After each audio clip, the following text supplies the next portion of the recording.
Seja bem-vindo a mais um Impressões. Nesse espaço, semanalmente, você tem a oportunidade de conhecer um pouco mais sobre a trajetória pessoal e também política de um dos 36 deputados estaduais da Paraíba.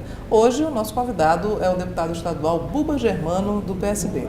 Deputado, seja bem-vindo ao Impressões. Satisfação, Cláudio, estar aqui com vocês e falar um pouco da nossa trajetória. Parabenizar pela grade da TV Assembleia. Muito obrigada. O senhor, antes de exercer mandatos políticos, o senhor é engenheiro agrônomo e já tinha uma vivência bastante longa nessa atividade. Como é que foi isso? Na verdade, eu sou natural da cidade de Frei Martinho. Quando eu nasci, pertencia a Picuí, era distrito de Picuí. E aos 6 anos de idade, eu me mudei para a cidade de Picuí. Lá eu tive a minha vida, minha infância, e comecei a estudar em colégio agrícola, no ginásio agrícola da cidade de Currais Novos. Em seguida fiz o técnico agrícola na cidade de Jundiaí, lá em Macaíba, no Rio Grande do Norte. Depois fiz o vestibular para agronomia em Patos, me transferi para a Universidade de Areia, concluí o ensino superior na cidade de Areia. Depois fiz pós-graduação na Universidade de Campina Grande, na Universidade Federal, na área de recursos hídricos. E aí ingressei na Embrapa como pesquisador no Centro Nacional de Pesquisas de Coco, na cidade de Aracaju.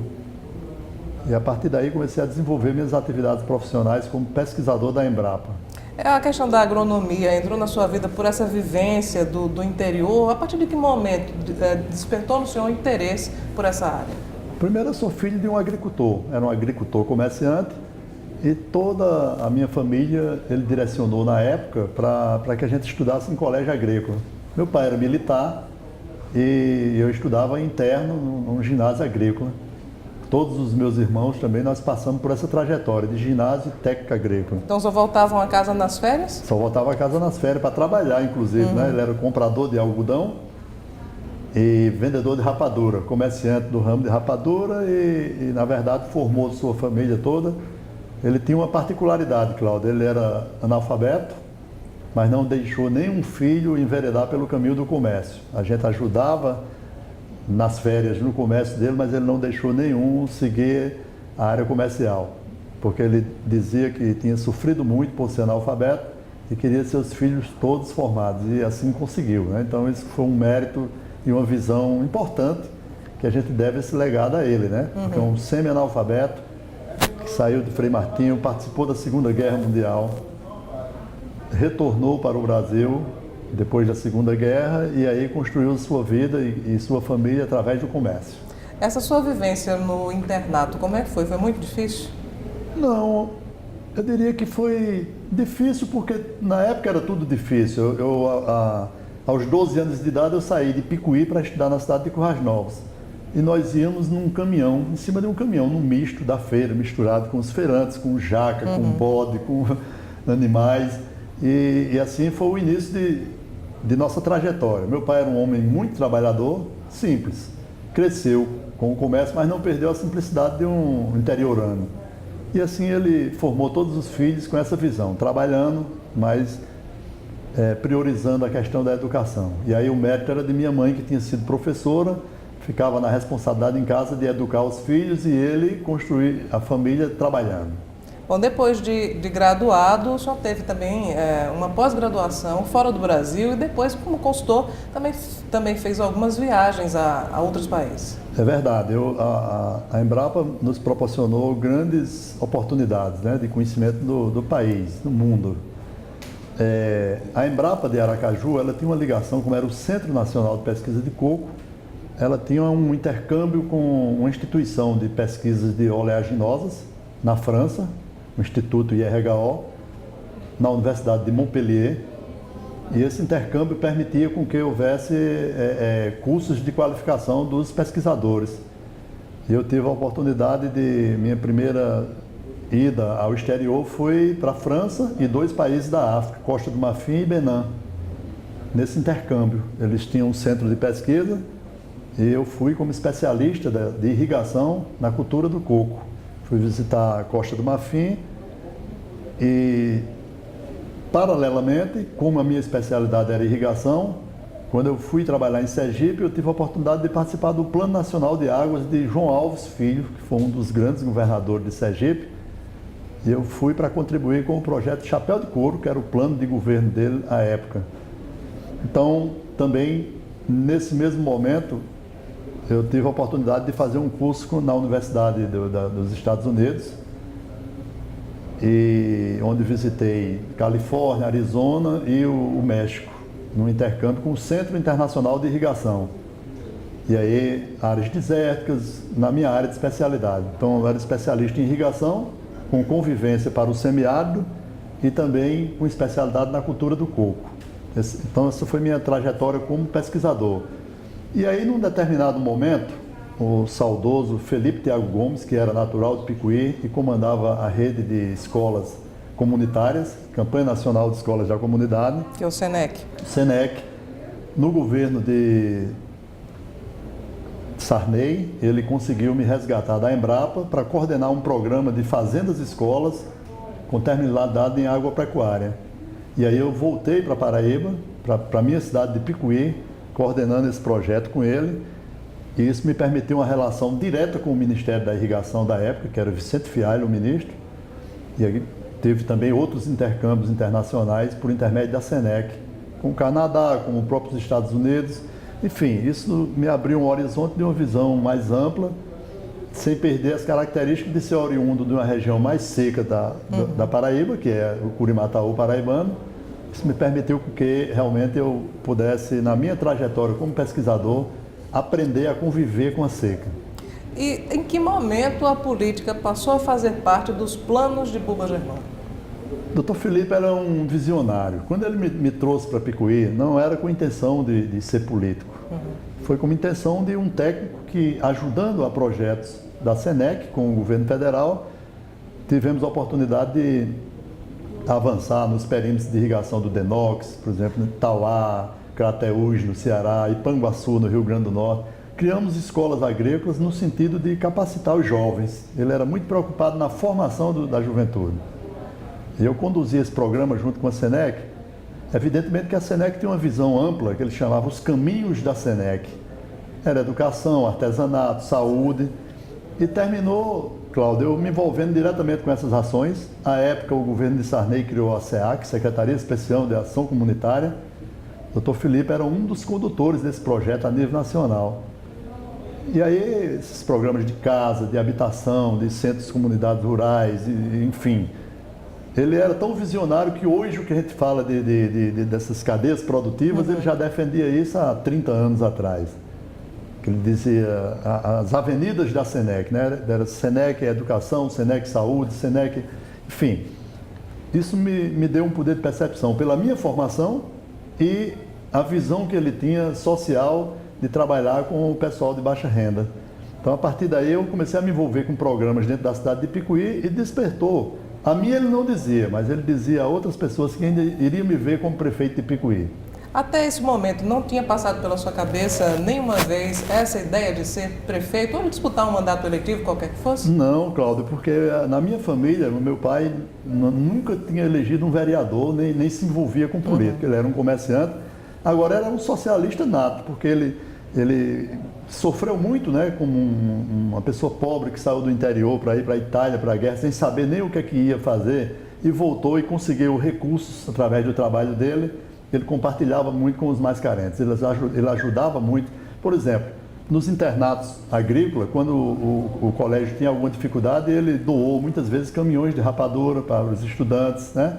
Então ele tinha essa visão. Outros irmãos meus que estudaram em Bananeiras, quando ele ia para Bananeiras aos sábados, pagava as contas dos estudantes lá no internato. Enfim, ele tinha essa visão. É como se seu pai se realizasse nesse sentido da educação através dos filhos. Exatamente. Isso aí, aliás, era um fato concreto. Ele dizia que não queria sofrer o que ele sofreu e não admitia que a gente, por exemplo, enveredasse pelo caminho do comércio, porque iríamos começar a ganhar dinheiro e, evidentemente, quando um jovem começa a ganhar dinheiro, deixa de lado os estudos, né? Então, ele tinha esse poder de percepção. E assim ele procedeu, e a gente deve muito isso, essa visão dele, né? Tanto que o relacionamento de 6 irmãos como éramos, dentro do colégio, era muito, muito importante. Então a gente despertava a política estudantil, mas não a política partidária. Até porque, na nossa geração, nós éramos tidos até como comunistas quando íamos nos envolver com alguma coisa de ideias novas, da juventude, de participação estudantil, dos movimentos, né? Então éramos tidos como, no regime ditatorial, do regime militar, como que nós fôssemos subversivos, né? E aí, Cláudia, em Picuí, naturalmente, o doutor Felipe me abriu esse espaço e a própria sociedade começa a ver o seu desempenho como um técnico, que em nenhum momento eu tinha essa visão de querer ser político. E quando surgiu a oportunidade, aliás, isso é uma coisa que eu guardo muito comigo, porque eu servia muito quando ajudava os outros. Na hora que despertou a possibilidade de eu participar da política, eu comecei a não prestar, né? Pelos políticos tradicionais lá do município. Começou a ser criticado. Comecei a ser criticado, mas eu comecei como vice-prefeito, depois, em 98, fui candidato, já com uma visão regional que sempre teve. Em 98 eu fui candidato a deputado estadual, eu era do PSDB, fui suplente, mas fui majoritário na região. Naquela época, se tivesse o voto distrital, eu já seria deputado em 98. E aí, posteriormente, meu irmão foi vice-prefeito, vereador, vice-prefeito, e em 2004 eu consegui chegar à prefeitura de Picuí. Bom, nós vamos fazer agora um breve intervalo. Daqui a pouco nós vamos saber um pouco mais sobre como foi a passagem do deputado Rubens Germano, mais conhecido como Buba Germano, pela prefeitura de Picuí, e se há muita diferença entre ser prefeito, exercer um cargo executivo, e ser deputado e estar no legislativo. Nós voltamos já.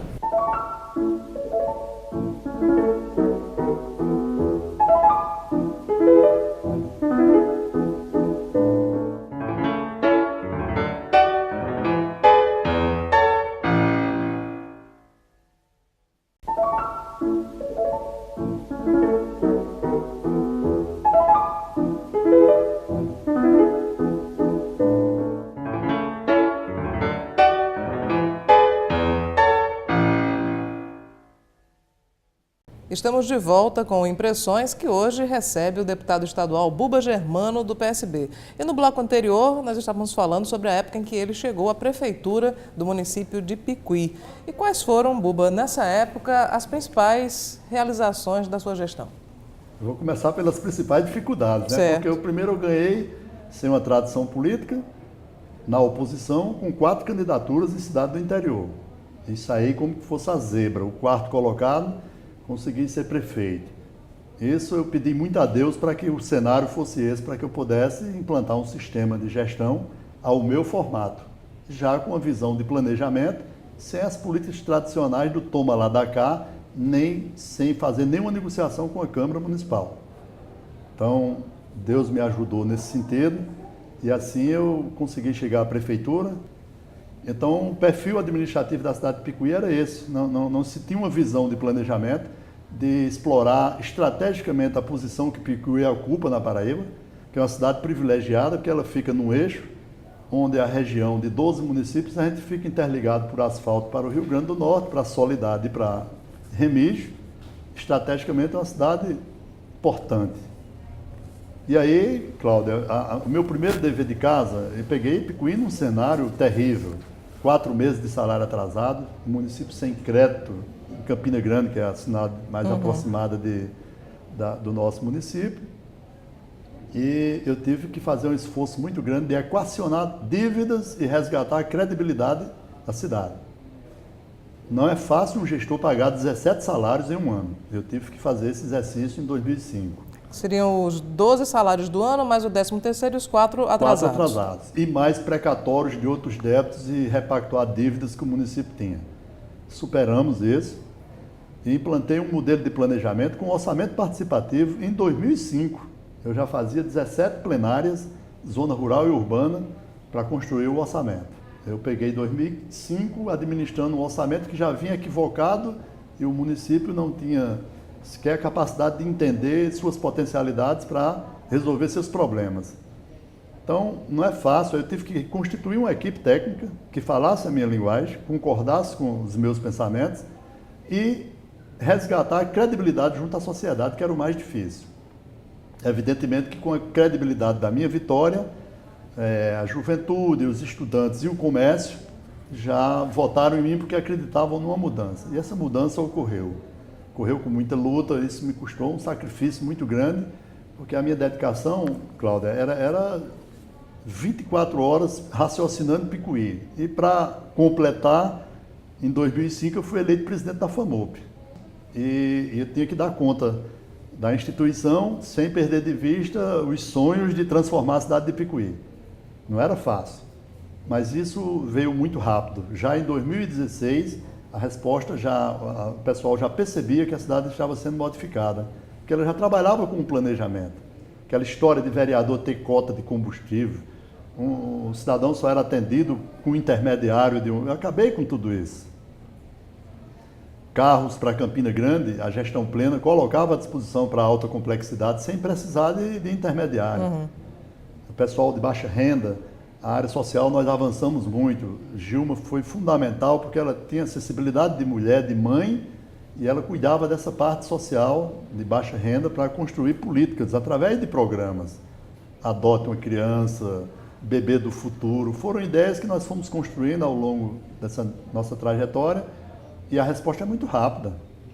Pessoal... O senhor acredita que a sua experiência como pesquisador, até as viagens internacionais, o estudo, contribuíram para que o senhor tivesse uma visão mais ampla da gestão municipal em Picuí naquela época? Sem sombra de dúvida, Cláudia. Você imagina que eu saí de Picuí, já fui trabalhar em Aracaju, num estado do Nordeste, importante, mas economicamente totalmente diferente da Paraíba. E em seguida eu tenho a oportunidade de fazer cursos em países desenvolvidos como a França, mas ter também a oportunidade de ir à África para conhecer de perto também um grau de pobreza até superior ao nosso Nordeste e o nosso interior. Depois eu saí para os Estados Unidos, México, todos os países com culturas totalmente diferenciadas, né? Isso realmente me deu uma formação de uma visão muito ampla. Então eu acho que hoje eu posso confessar, é uma estratégia que eu sempre utilizei. É muito bom a gente se fazer de matuto, né? Quem a gente quer do interior, o povo chama de matuto. Uhum. E não é obrigado, em canto nenhum, também você ter que estar ostentando diplomas nem viagens internacionais ou você dizer a sua formação, né? Hoje nós estamos tendo a oportunidade, porque estamos aqui, evidentemente, resgatando uma história. Eu sou obrigado com muita clareza, dizer qual foi a minha trajetória, que me orgulha muito. Não só eu, como minha família toda, porque eu tenho outros irmãos que ocupam as posições importantes nas instituições, universidades, Banco do Brasil, uhum. E isso é um legado que a gente só deve à formação, né, familiar. E aí, Cláudia, me ajudou muito. A questão de planejamento no interior, que aliás é uma das maiores deficiências dos gestores do país, é a questão do planejamento. Por exemplo, eu tive que criar uma secretaria de planejamento. No lugar de chefe de gabinete, eu optei por uma secretaria de planejamento, ao lado do meu gabinete, que sabia toda a vida da prefeitura, todas as decisões administrativas que eu tomava. Então, esse formato para o interior, né? E um centro administrativo integrado, tem pouquíssimos na Paraíba. Eu conheço Catolé do Rocha, João Pessoa, Picuí, centro administrativo de forma integrada, como uma casa de cidadania, eu conheço poucos na Paraíba.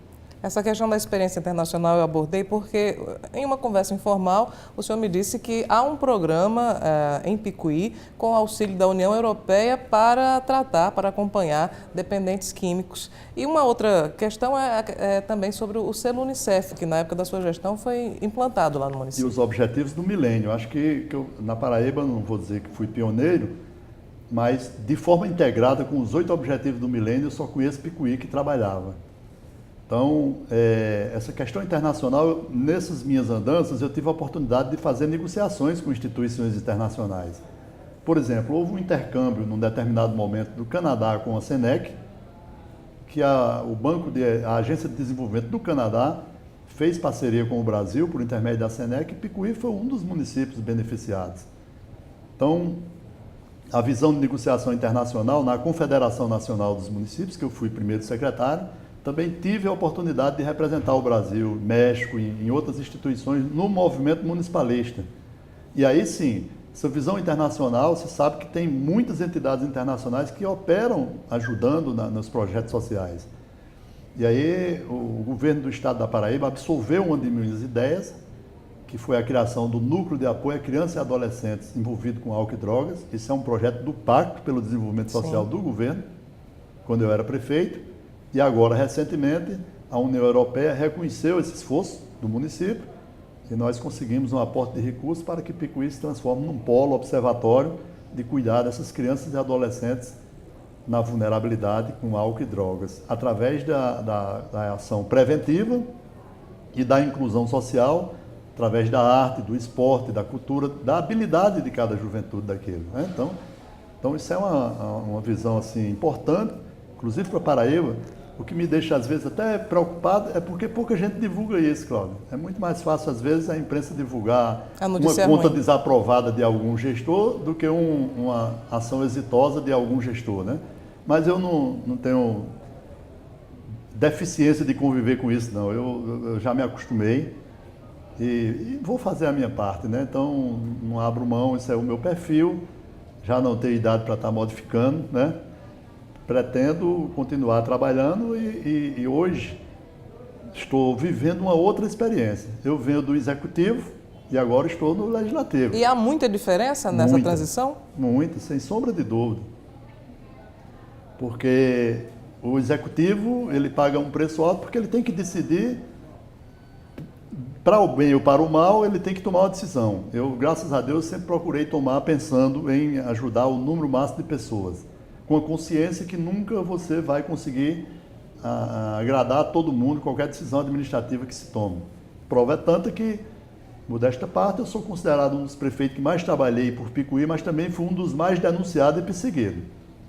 E não me incomoda isso. Eu não mudei 1 milímetro, eu terminei o meu segundo mandato, inclusive com minoria na Câmara, porque muitos políticos que me procuraram para dizer que nós teríamos que dar um toque de elegância na política de Picuí, depois vieram me procurar para acabar com a elegância da política de Picuí. Então, eu preferi que eles se afastassem de mim. Não vou nominá-los por uma questão de ética, mas se algum deles estiver me ouvindo, ele sabe exatamente para quem eu estou falando. Em relação à questão da decisão, o deputado tem que esperar muito por uma decisão? O Poder Legislativo, a dificuldade é porque nós, na verdade, nós criamos leis e apresentamos propostas ao Executivo que poderão ou não ser concretizadas. Eu tenho uma visão, Cláudia, é o seguinte, eu não me preocupo muito em questão de produção, de quantidade de requerimento ou de leis. Eu pretendo, minha experiência como gestor, tentar traçar o perfil de políticas públicas. E aí, os espaços que em pouco tempo eu estou ocupando dentro da casa é com o meu perfil. Por exemplo, eu estou presidindo a Comissão de Educação, porque eu não conseguia conviver com uma coisa que, um tema importante como a educação do Estado da Paraíba, que junto com os municípios paraibanos executa mais de 4 bilhões, as comissões não funcionavam. Então, nós estamos aí com essa missão. Na Comissão de Orçamento, a minha primeira preocupação ao assumir a Assembleia foi pegar a peça orçamentária do exercício anterior e tentar corrigir erros que, na minha visão, prejudicavam a gestão. A prova é tanta que um dos únicos projetos que eu aprovei foi exatamente a revogação do orçamento impositivo. Porque, na minha compreensão, o que existia era uma demonstração de força do poder para hostilizar o outro, onde a Constituição diz que nós temos que ser independentes, mas porém harmônicos. Sim. E aí, o que eu percebia, e aí eu estou falando com conhecimento de causa, porque minha esposa era deputada na gestão anterior, que foi uma outra coisa de visão, Cláudia. Eu mesmo como prefeito de Picuí, nunca deixei de raciocinar no Curimataú e Siridó, que passou 24 anos sem uma representação política e não tinha a possibilidade de discutir as articulações políticas da região dentro do plano executivo. Não tínhamos uma representação. E aí, como prefeito, nós conseguimos eleger a dona Gilma, que fez um trabalho brilhante ao estilo dela aqui na casa, e é evidentemente que hoje eu estou ocupando essa bandeira de luta pelo Siridó e Curimataú, apesar de ter a consciência que sou um deputado do Estado. Mas a gente não perde nunca aquela visão de... Aliás, o governo atual fala muito em interiorizar o desenvolvimento. Eu compreendo muito bem o que é essa linguagem. É a gente corrigir distorções que, afinal de contas, a minha região ostenta os piores indicadores econômicos do Estado da Paraíba, mas ostenta também com muito orgulho os melhores indicadores de educação e saúde. Nós vamos agora a mais um breve intervalo e voltamos em instantes para concluir essa nossa conversa com o deputado Buba Germano.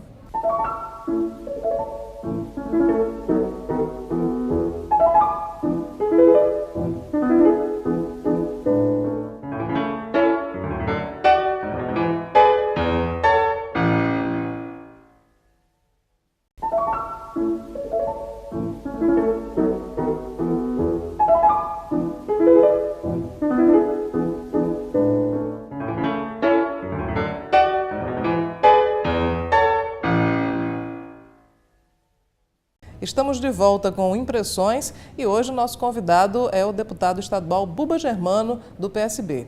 Deputado, já eleito deputado estadual, o senhor está participando de algumas frentes e comissões importantes também. O senhor já fez referência à Comissão de Educação, mas vamos falar sobre uma outra frente que tem muito a ver com o seu perfil, que é a Frente Municipalista. Qual é o objetivo e o que é que tem sido feito até agora?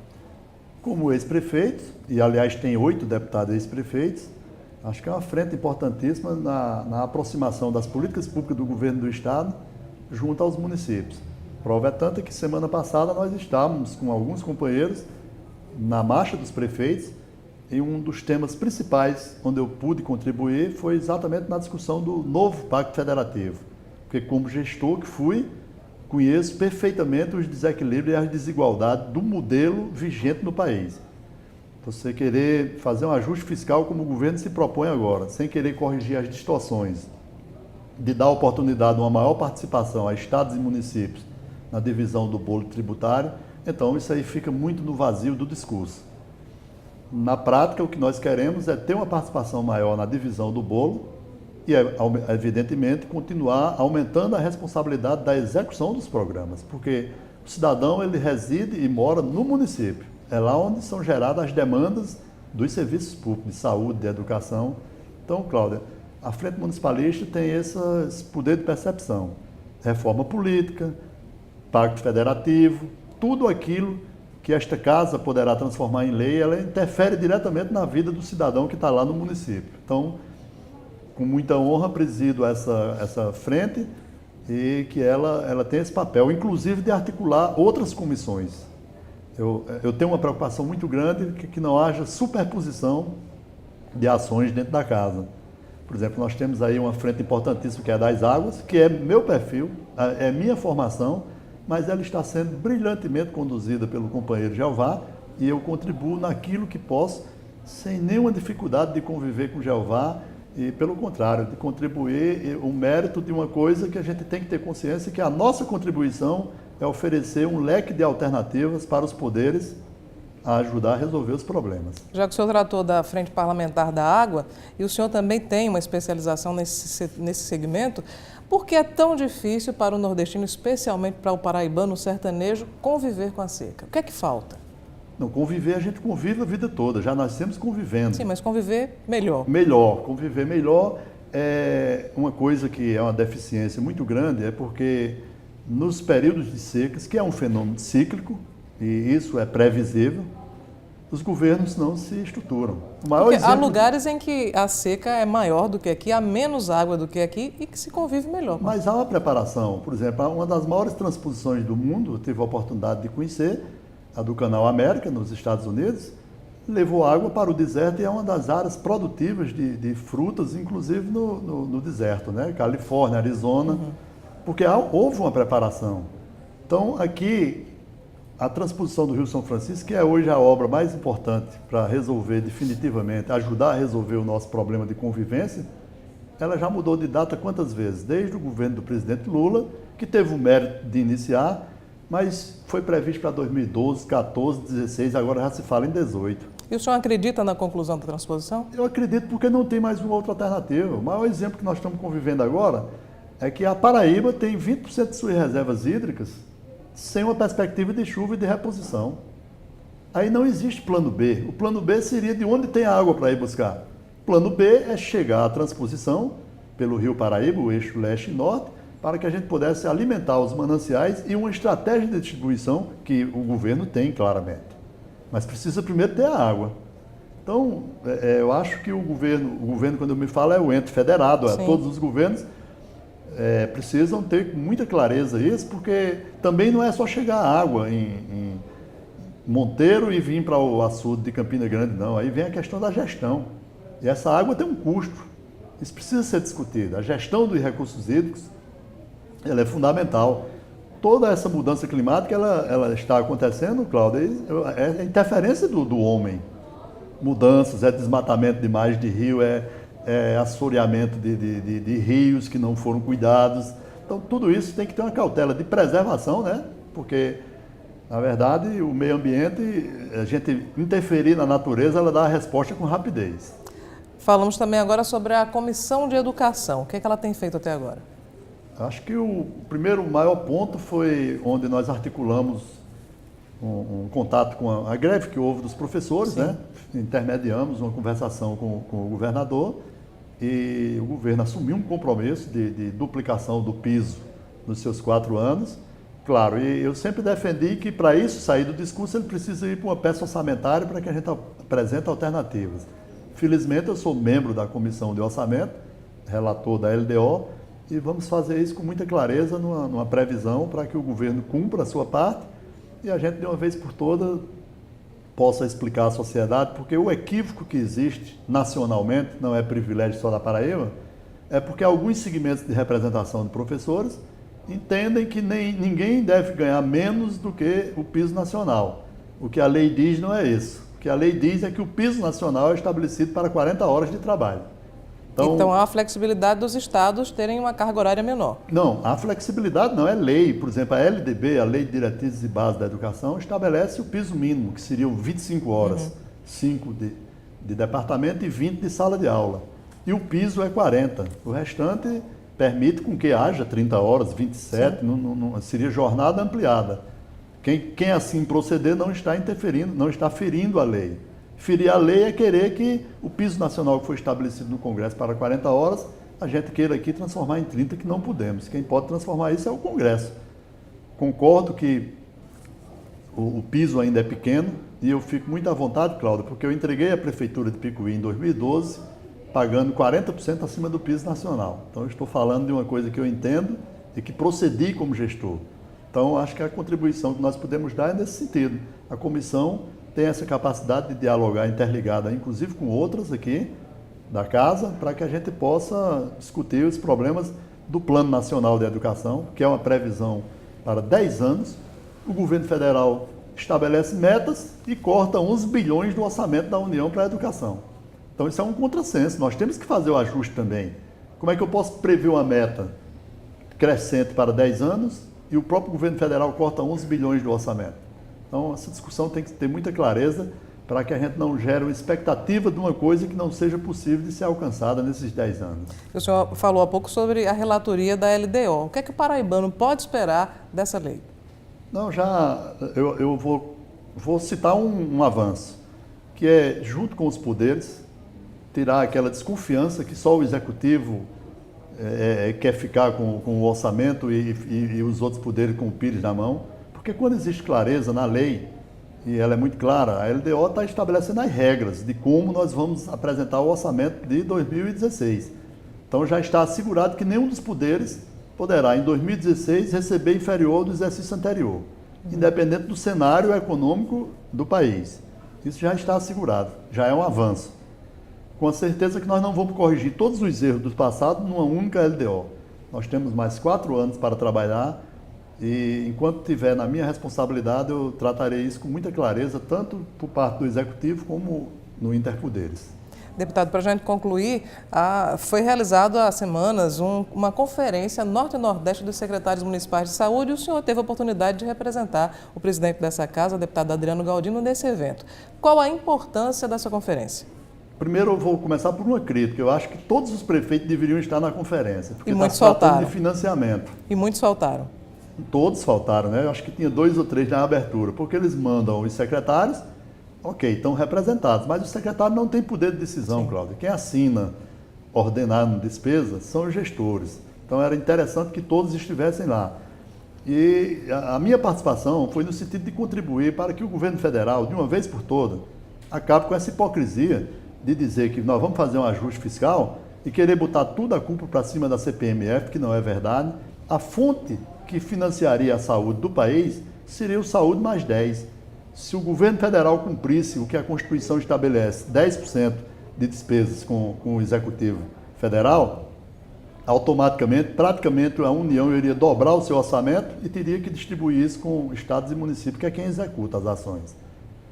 Mas a regra do governo federal é crescimento de PIB, é inflação, é diferente. A Constituição estabelece que os municípios brasileiros gastam 15%, os municípios estão gastando 22% em média. Os estados brasileiros seriam para gastar 12%, em média todos estão gastando acima disso aí. Mas a União não tem regras. Então vamos acabar com essa hipocrisia de fazer cortesia com o boné dos outros. E o cidadão que está nos ouvindo nesse momento, ele não quer saber de tripartite, porque ele não entende disso. Ele quer ser atendido. Ele quer ser bem atendido. E aí sim, para ele ser bem atendido, o governo tem que acabar com essa história de dar uma bolsa de R$10 mil a um médico e passar 9.200 para um prefeito constituir uma equipe médica de PSF. Então isso não existe nenhuma coerência. É um modelo equivocado. Quanto custaria essa equipe? No mínimo R$35 mil, para ter um médico, um dentista, um enfermeiro, um carro e auxiliares para botar para funcionar. Então nós apoiamos o Saúde Mais, os médicos cubanos, por exemplo, no meu município. Mais médicos. Eu nunca tinha conseguido um médico no distrito de Baraúnas, que fica a 40 quilômetros de Picuí. Tem uma médica cubana residindo no distrito de Serra dos Brandões hoje. Inclusive, na conferência veio apresentar uma palestra sobre os resultados do avanço da atenção básica no nosso município. Isso para mim é motivo de orgulho. Então, por isso que a gente apoia o programa Mais Médicos, como municipalista. Sim. Pelo contrário, o que nós temos agora é que corrigir a tabela SUS, Cláudia. Tem, acho que mais de 10 anos que uma consulta médica pela tabela SUS parece que chega a R$10. Não tem como você ter bons profissionais no interior dessa forma. E os municípios fazem um sacrifício muito grande. E aí eu falo, nesse momento, como ex-prefeito, em nome de todos os prefeitos, né, que a nossa luta aqui é para que equacionar. Não adianta a gente ficar procurando culpado, botar a culpa no Estado ou na União. Se dizem que é tripartite, eu vou dar um dado. Em 2014, o Estado da Paraíba executou 3 bilhões e 400 entre estados e municípios. Se tripartite funcionasse, a União teria que enviar para cá 1 bilhão e 700, que seria 50% do gasto executado. Na verdade, mandou 1.200. Tem um déficit de 500 milhões com o Estado da Paraíba. Então, como é que nós vamos fechar essa conta? Não adianta eu ficar aqui querendo culpar o governo ou a Prefeitura de João Pessoa ou Campina Grande, porque essa articulação tem que ser feita com financiamento, com responsabilidade. E quando os números são abertos, e aí eu estou tratando de um número que é público. É só acessar o SAGS do nosso Tribunal de Contas, que os senhores vão ver que nós estamos certos. Não dá para a gente criar uma rede de serviço como a Paraíba tem, a União passando em blocos 4 anos sem nenhum reajuste e achar que com isso tem que contar com o sacrifício dos estados e municípios para fazer o ajuste fiscal. Acho que a gente tem que acabar com essa... Eu chamo de hipocrisia porque é o que me parece. É o termo que eu posso adequar. E aí, quando a gente fala em fazer cortesia alheia, com boné alheio, é isso. É a União concentrar a receita, não executa, transfere a responsabilidade para Estado e município, mas não transfere o recurso para que a gente possa cumprir a nossa função social, que o cidadão que está nos assistindo, ele quer ser bem atendido, e a Constituição diz que é direito de todos e dever do Estado a questão da saúde. Então, vamos cumprir esse princípio, fazendo o dever de casa para quem tem mais dinheiro, que é a União. Deputado, nós certamente teríamos muitos mais assuntos, mas infelizmente nosso tempo já está esgotado. Muito obrigada pela sua participação aqui no Impressões. Eu que agradeço, espero ter contribuído aí com esse perfil.